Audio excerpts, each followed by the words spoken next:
ഒരു പാട്ടോ പ്രസംഗമോ പഠിക്കുന്നതിന് എന്താ ബുദ്ധിമുട്ടുള്ളത്? അത് മനഃപ്പാടമാക്കണ്ടേ, സമയത്തിന് അവതരിപ്പിക്കുകയും വേണ്ടേ?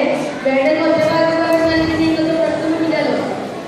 അവതരിപ്പിച്ചാൽ സമ്മാനവും അഭിനന്ദനവും പ്രോത്സാഹനവും ലഭിക്കില്ലേ? ഇതൊന്നും നീ ആഗ്രഹിക്കുന്നില്ലേ? ഇല്ല, അത് ശരി തന്നെ. പക്ഷേ